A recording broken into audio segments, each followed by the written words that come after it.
This week in East Brunswick, Sturer Communication, the township's cable television company, spoke to the council about the correction of bill problems and a proposed rebuild of the cable system. This will be the last story in this week's news. Also, Sharon Gary, Library's Assistant Director, will interview Gary Mayer, Township Assistant Administrator, about the new township phone system due to go online November 22nd. Mary Tanascio from the Township Consumer Affairs Office will offer tips on the selection and use of smoke alarms. To start off today's program, we thought it might be nice to take a quick look at East Brunswick's few remaining farms as harvest time comes to a close. These clips are taken from an upcoming two-part program on East Brunswick agriculture hosted by Township Historian Rich Walling, with guest appearances from local farmers Roman Clark, Kelly Kellerman, Marge Smith-Catch, and Al Forder.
Hi, I'm Sharon Gary, Assistant Director at the Library, and today on This Week in East Brunswick, I have as my guest Gary Mayer, who's the Assistant Business Administrator. And he's here today to tell us a little bit about something new that's coming to our municipal government, to the library, to the Public Safety Department, and that's a new telephone system coming on November 22nd. Hi Gary, how are you today? Fine, thank you, Sharon. Well, tell us about the new system. What's the reason for it? Well, a few months ago we decided that it would be beneficial to the town if we were able to communicate more directly with each of the departments. And right now there's a separate telephone system for the municipal complex, the library, the Department of Public Safety, and also small little systems that are in place for planning, community development, the Building Inspection Department, and Public Works. Sounds expensive. It is the way it certainly is the way it is now. We have such a disjoint setup that in many cases we're totally unable to communicate with each other. For instance, if an emergency call would have ever been dialed in on 4600, we would have been unable to transfer that over to the library or to the public safety or anywhere else. I know when I've had occasion to call the police, I have to use an outside line to get through because of the way the system works. So tell me, how will that be changing now? Well, we've contracted with New Jersey Bell to install a Dimension telephone system. The Dimension system is essentially a computer that is located in the downstairs of the municipal building, and the telephones are plugged into it, and they're just standard touch-tone telephones similar to the ones that are in every residence in East Brunswick. And by simply plugging it into that computer system, it becomes just like a computer terminal. So it has tremendous functions. You can transfer calls and forward calls to other locations within the building.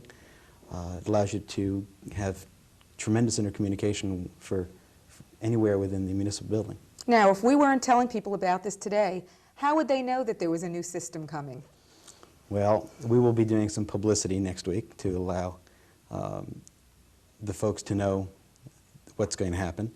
We'll be direct mailing to every person in town a little brochure that will have the telephone numbers of the public safety, the library, and the municipal offices. So you'll no longer be able to call one number and reach all the offices. Can you talk a little bit more about that?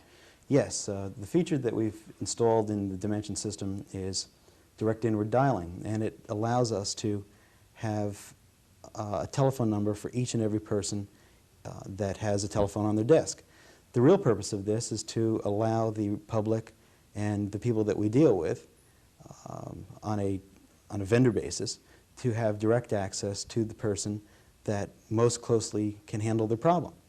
In other words, if someone has a question, say, of the recreation department, a schedule or some activity, they will have a directory that will allow them to call right into that department, not have to even go through a switchboard. Is that right? Right, and in fact, you mentioned the recreation department. We have two telephones that are side by side. The one girl has a phone and she handles program information, and the other girl has a phone on her desk and she handles program registration information. Okay, let's mention again, how will people know what these new numbers are? Because it's pretty hard when you're used to dealing with one library number or one municipal number to suddenly have to deal with a whole lot of numbers. How will people know what those numbers are? Well, once again, we're going to do the mailing the end of next week that will allow each of the people that get it to look up the number by function. This is something that I haven't seen anywhere in the state of New Jersey.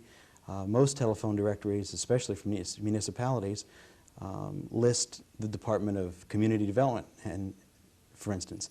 And I don't believe that many people who are unfamiliar with government know exactly what the function is of the Department of Planning and Community Development. So this directory is really by function, and people using it should be able to find every single function they're looking for by the terms that they use it. If they want dog license, it's listed under dog license. If they want birth certificate, it's listed under birth certificate. Absolutely. That's great. And not only is it going to be in our publicity that way, but we've also instructed New Jersey Bell to incorporate that type of listing into the new telephone book. And that will be coming out very shortly, is that right? Yeah, it was due this week, as a matter of fact. Okay, can you say something about the emergency number? Will that be changed at all, or will it continue to be 254-5200? Unfortunately, the Township of East Brunswick is not located in one central office, and we were unable to install a 911 number. So we chose that rather than taking out the 254-5200 number, that we would just change that over to be used for emergency assistance only. And we're trying to make it very clear to the public that we do not want administrative type calls coming in on that line. There's a couple reasons for that. One of them is it will tie up the lines that service the 5200 group, and we could in fact jeopardize our emergency service by using that for administrative calls.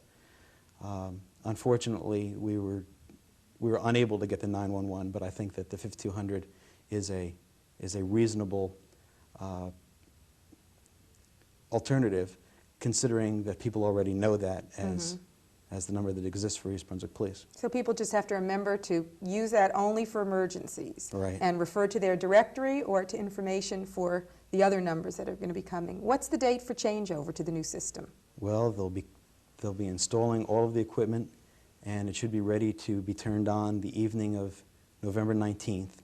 And for most people, that would mean that to contact the municipality, they would start using those numbers on the November 22nd. Okay, that's great. So everybody has to look in the mail for their new directory. It's going to be bright yellow. Keep it near your telephone, and we all advise you to use it often to contact all of us here in municipal government. Can you tell us what will happen after November 22nd if somebody does call 254-4600, the old municipal number? The 4600 number, we will maintain just about 2 lines so that the public doesn't feel as though they've been completely cut off. Unfortunately, this is very similar to the police emergency number.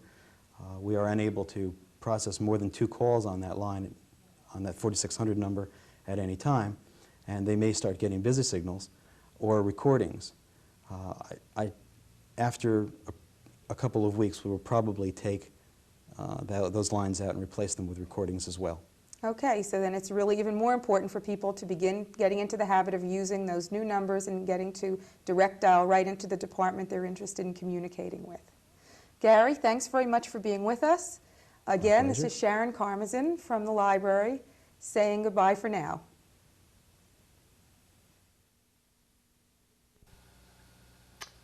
Good evening and welcome again to Consumer Aware. As you've already guessed, this evening I am going to speak to you about smoke detectors, their importance and what you should know about them. Many people will say smoke detectors are not necessary. The smoke will wake me up. That is not true, because there are toxic gases that are produced from this smoke, and if you are asleep, you will not smell it. It will be too late.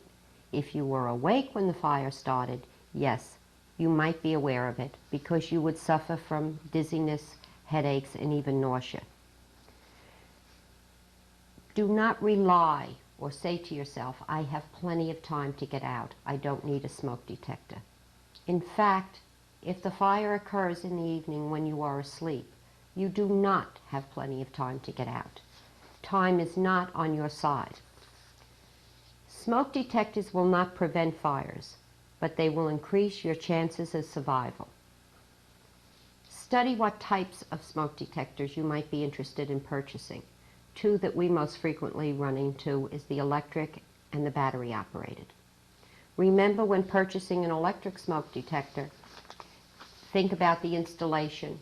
Also, think about that most fires are started electrically. So, if there is an electrical fire occurring in the home, the smoke detector that's an electric one, unless it is backed up by a battery pack and the power goes off from the fire, the smoke detector will malfunction. Think about the battery ones. When buying any smoke detector, make sure that you read the instructions and that they are clear. Also check to see if you can install them yourself, because otherwise it becomes a very expensive product. Make sure you understand what maintenance is required, especially the sound of the battery on a battery smoke detector. There is a certain sound that you should watch for and listen for to show that the battery is running low.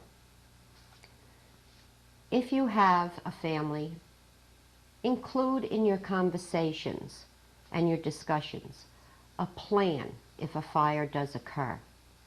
Walk through this plan, especially if you have small children. Make it a fire drill type thing. Show them that if they wake up at night and there is smoke, make sure that they stay low to the floor. Tell them why, show them how to do it. If their bedroom door happens to be closed or another door in the house is closed that they would have to go through, make sure you teach them how to touch the door, how to touch a doorknob to see if it's very hot. They would know enough then not to open the door. Make this a policy in your home that your children understand, that they are able to follow, and they know why they are following it. Agree to make a meeting place outside of the home if there is a fire so that a head count can be taken. And I must ask parents also, especially parents that have animals in their home, how many times they have successfully gotten out of the house with the children and turned around only to have a child run back to save the pet. Please explain to your children this cannot be done, that the pets in most cases are safe because of where they are hidden. If you have any questions on smoke detectors, if we can be of any service to you, we would be more than happy to help. Just give us a call in the office during the week, Monday through Friday. Thanks so much for tuning in this evening, and I hope to see you again next week.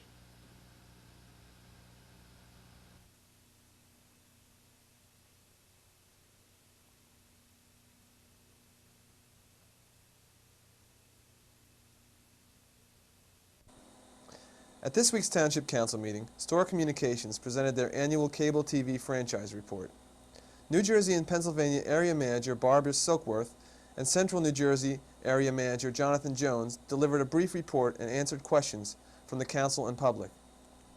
Among other things, Jones made a positive commitment to give East Brunswick municipal access cable television its own channel soon after CBS Cable goes off the air. You are probably aware that CBS Cable, unfortunately, is going off the air, off the satellite.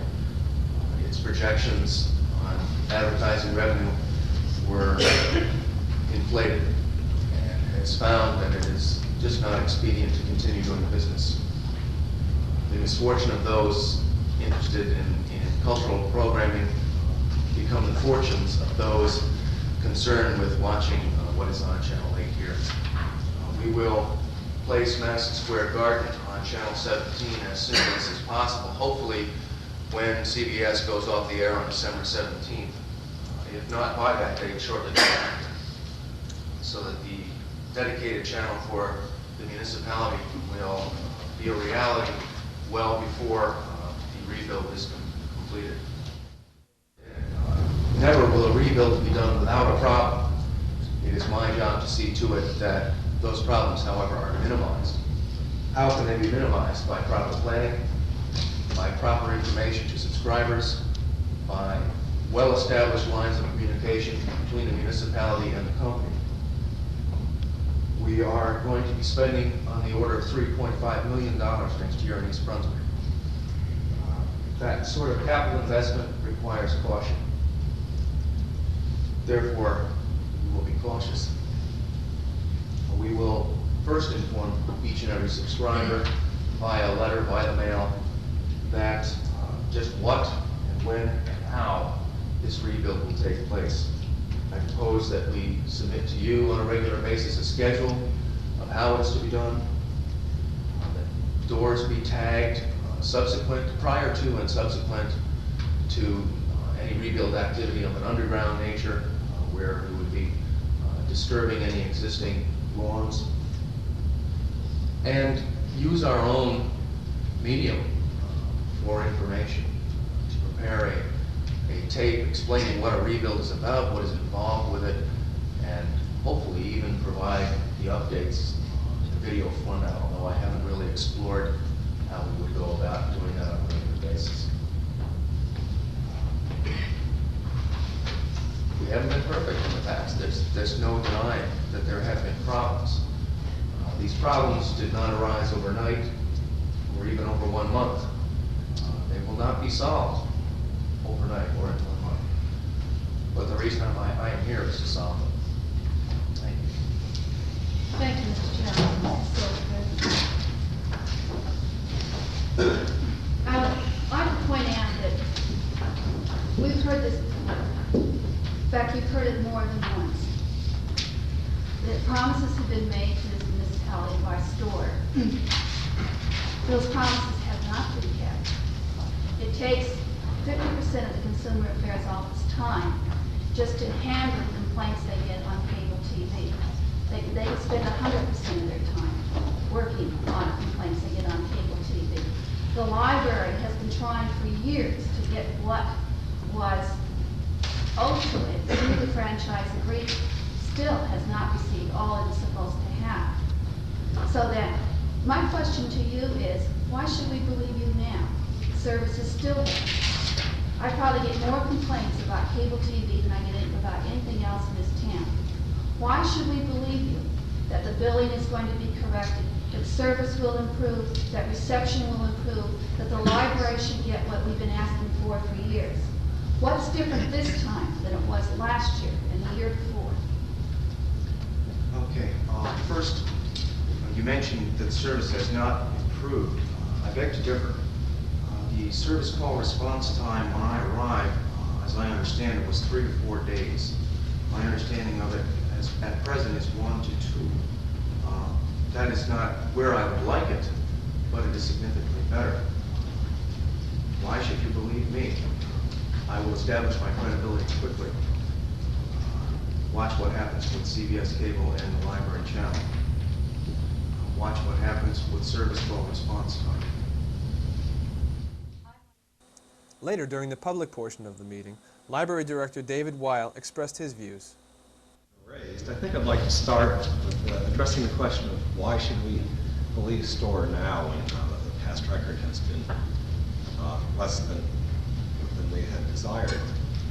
And we certainly in the library staff found there was a great difference in the responsiveness of people here tonight to our concerns when they did come into the employee store over the summer.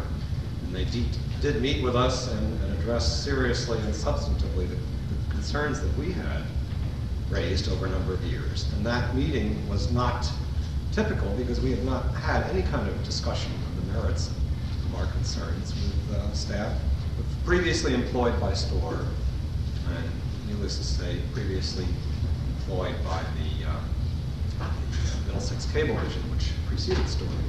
So we feel there's a big difference. I realize that action will prove whether or not the difference is here to stay, but I think the commitment that has been made, for example, on moving Madison Square Garden, we hope USA, to Channel 17 will give Channel 8 a clear shot at providing programming and municipal information on a day-long and evening-long basis.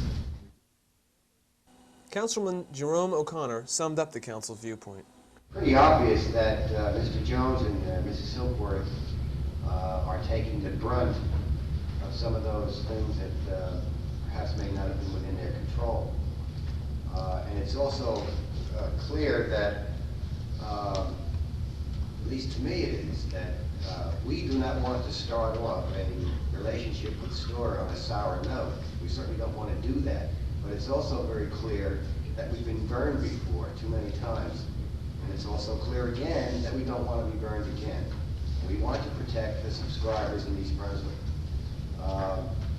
To that end, it may be very, very well worthwhile that perhaps you come back in 3 to 4 months, give us a progress report, and a public hearing.